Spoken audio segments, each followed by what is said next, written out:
Hello friends, welcome to our YouTube channel jobs junction. तो आज की इस वीडियो में हम बात करेंगे आईटीबीपी भर्ती 2025 जो कि टेली कम्युनिकेशन भर्ती है उसके बारे में कि इस भर्ती की फ़िज़िकल डेट क्या रहने वाली है, एडमिट कार्ड कब तक आएंगे। अगर आपने इसका फॉर्म भरा है तो ये वीडियो आप कंप्लीट ज़रूर देखें। दूसरा, इस वीडियो में हम जितने भी आईटीबीपी टेली कम्युनिकेशन की जो भर्ती है उससे रिलेटेड बहुत सारे डाउट्स आए हुए हैं मेरे पास कमेंट सेक्शन में, तो वे सारे डाउट्स आज हम क्लियर करेंगे। और ये वीडियो देखने के बाद में आपको आईटीबीपी टेलीकॉम की दूसरी कोई भी वीडियो देखने की ज़रूरत नहीं है। आपको इस वीडियो को कंप्लीट देखने के बाद में सारे डाउट्स आपके क्लियर हो जाएंगे फ्रेंड्स। और उससे पहले, वीडियो शुरू करने से पहले, यदि आप चैनल पर नए हो तो चैनल को सब्सक्राइब कर लो और बेल आइकन को प्रेस कर लें। चलिए वीडियो को शुरू करते हैं। तो सबसे पहले तो हम ये देखते हैं कि कौन कौन से डाउट्स हैं जो मेरे पास अभी तक आए हुए हैं। तो चलिए फ्रेंड्स, स्लाइड पर चलते हैं। तो ये जो डाउट्स हैं ये मेरे पास आए हुए हैं कि वैकेंसीज़ कितनी हैं इसमें। ये डाउट भी आते हैं कि सर इस पोस्ट की कितनी वैकेंसी, इस पोस्ट की कितनी।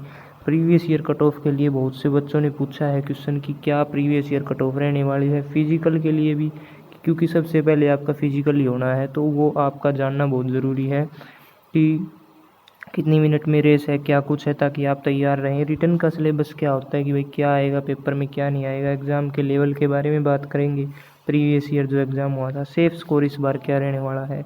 और पूरी टाइमलाइन के ऊपर बात करेंगे कि फिजिकल कब तक होगा, रिटर्न कब तक होगा और फाइनल रिजल्ट किस दिन आएगा।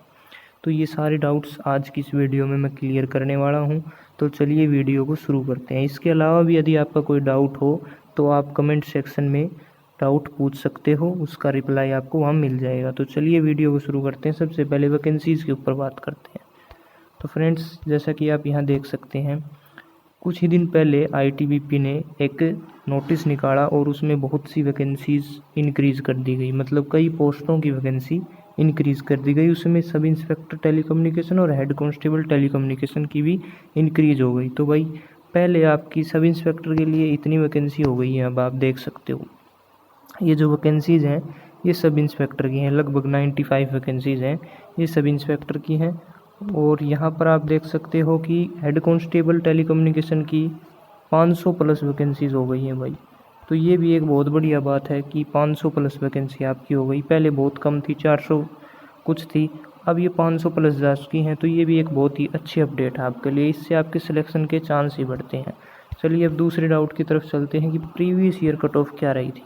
तो देखिए फ्रेंड्स, मैं ये आपको प्रीवियस ईयर कट ऑफ जो ये है ये हेड कांस्टेबल के लिए बता रहा हूँ। तो ये देखिए मेल कैंडिडेट्स के लिए आपकी ये कट ऑफ रही है 75 मार्क्स आपके 100 में से होने चाहिए। अगर आप जनरल कैटेगरी में हो 73 मार्क्स आपके ईडब्ल्यूएस में होने चाहिए, ओबीसी में 72, एससी में 64 और एसटी में 59 ये मार्क्स आपके होने चाहिए। ऐसा ही फीमेल के लिए है, यूआर में 63, ईडब्ल्यूएस में 54। मतलब फीमेल के लिए तो कंपटीशन बहुत ही ज़्यादा आसान है कि जस्ट 50 नंबर 60 नंबर लेने हैं। हाँ, मेल के लिए थोड़ा बढ़ जाता है।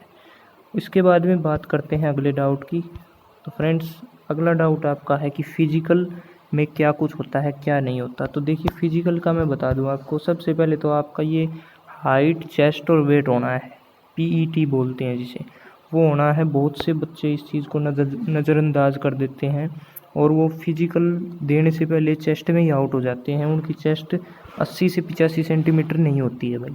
तो मैं ये बता दूं, इस पॉइंट को नोट कर ले और 80 से 85 सेंटीमीटर अपनी चेस्ट को बढ़ा ले। ये आपकी 80 सेंटीमीटर कम से कम होनी चाहिए। और थोड़े दिनों में फिजिकल है तो चेस्ट कोई एक दिन में नहीं बढ़ती, अपने अभी से लग जाएं और चेस्ट बढ़ाएं। चेस्ट बढ़ाकर 80 से 85 के बीच में कर ले, ये होना इम्पोर्टेंट है। दूसरा, हाइट में बच्चे आउट होते हैं, तो हाइट का आप यहाँ देख सकते हो, इतनी हाइट आपकी होनी चाहिए मेल और फीमेल कैंडिडेट के लिए। तो उसके बाद में जो होता है वो होती है आपकी रेस। तो देखिए इसमें रेस आसान है, रेस का ऐसा कुछ खास नहीं है। मैं हेड कांस्टेबल के लिए और कांस्टेबल के लिए बात करता हूँ। 1600 मीटर 7.5 मिनट में है, जो कि ज़्यादा कुछ हार्ड नहीं है। फिर आपकी 11 फीट लॉन्ग जंप है और हाई जंप 3.5 फीट की है। इसके लिए आपको तैयारी करनी पड़ेगी थोड़े दिन के लिए। जो ही आपके एडमिट कार्ड आएंगे उस टाइम से पहले ही थोड़ा आप तैयारी करनी शुरू कर देना फ्रेंड्स। और मैं तो कहता हूँ अभी से कर लो ताकि फाइनल शॉर्ट सिलेक्शन हो आपका। उसके बाद में अगली जो पॉइंट है उसके ऊपर बात करते हैं कि रिटर्न जो है उसका सिलेबस क्या है, उसमें क्या कुछ आना है, क्या कुछ नहीं आना है। तो देखिए यहाँ आप देख सकते हो हेड कांस्टेबल में 10+2 PCM लेवल का जो सिलेबस है वो आना है। आप स्क्रीनशॉट ले सकते हो इसका, और यहाँ देख सकते हो ये कांस्टेबल के लिए है, हेड कांस्टेबल के लिए है। फिजिक्स, केमिस्ट्री, मैथ आएगी आपकी, रीजनिंग, जनरल अवेयरनेस, इंग्लिश ये आनी है। और हेड कांस्टेबल में इंग्लिश, रीजनिंग, मैथ और जीके ये 4 सब्जेक्ट आने हैं। तो ये आपका रहने वाला है, आप इसका स्क्रीनशॉट लेके अच्छी तरह से देख सकते हो। अब अगला जो आपका डाउट है कि एग्ज़ाम लेवल कैसा आया था, तो भाई देखो मैंने देखा हुआ है प्रीवियस ईयर एग्ज़ाम का लेवल बहुत ही ईजी से मॉडरेट मान के चलो आप। ईजी से मॉडरेट मतलब आसानी से, अगर आपने अच्छी तरह पढ़ रखा है तो आप 75 नंबर ले सकते हो, कोई बड़ी बात नहीं है। लेकिन ये नहीं है कि भाई बिल्कुल ही नहीं पढ़ के गए और आपने नंबर ले लिए। ईजी से मॉडरेट कह सकते हो आप, ना कि ईजी, बिल्कुल ईजी नहीं था, मॉडरेट लेवल का एग्ज़ाम था आपका। अब बात करते हैं सेफ स्कोर अब की बार। तो देखिए थोड़ी बहुत वैकेंसी अब की बार बढ़ गई है, तो सेफ स्कोर की मान के चले तो पिछली बार 75 था, अब की बार आप ये मान के चलो कि सेफ स्कोर 70 से 75 के बीच में ही रहने वाला है। एग्जैक्ट तो कोई डाटा बता नहीं सकता, बाकी ये है कि 70 to 75 के बीच में अगर आपके नंबर हैं तो ये मान के चलो आपका कन्फर्म और फाइनल सिलेक्शन हो सकता है। क्योंकि पिछली बार भी 75 ही कट ऑफ गई थी, अब की बार भी इसमें आपकी उम्मीदें जुड़ सकती हैं। जनरल के लिए बता रहा हूँ मैं, OBC, EWS के लिए 2-2, 3-3 नंबर और कम कर सकते हो आप। अब जो मेन पॉइंट चलता है उसके बारे में बात करते हैं कि आपका फिजिकल कब तक होगा।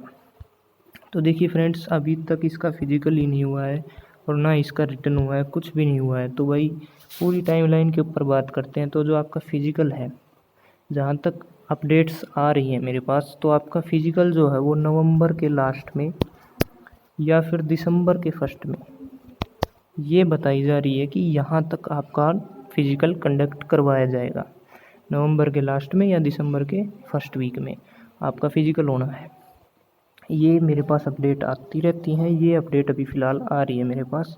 दूसरी चीज़, अभी कुछ ही दिन पहले एक RTI लगाई गई थी, तो उस ITBP टेलीकम्युनिकेशन की, तो उसका जवाब ये आया है कि जो आपका भर्ती प्रक्रिया चल रही है और जल्द ही आपके फिजिकल होंगे, उसमें ऐसा कुछ लिखा हुआ था। तो कन्फर्म तो कोई बताता नहीं है, लेकिन ये ज़रूर है कि नवंबर से दिसंबर के बीच में आपके जो फिजिकल है वो होने हैं, ये बात कन्फर्म है।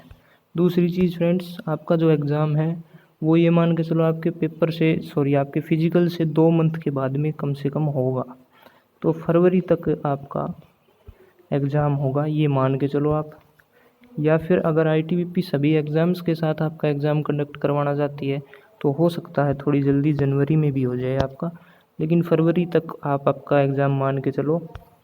और रही बात फाइनल रिज़ल्ट की, तो मार्च अप्रैल तक यानी 1-2 महीने उसके बाद आपका फाइनल रिज़ल्ट भी आ जाएगा। और वैसे तो ITBP जितनी भी भर्तियां हैं सभी का रिज़ल्ट एक साथ जारी करती है, परंतु अभी पता नहीं ITBP के मन में क्या चल रहा है। तो ये मान के चलो आप मार्च तक आपका फाइनल रिज़ल्ट भी साइट पर आपको देखने को मिल जाएगा।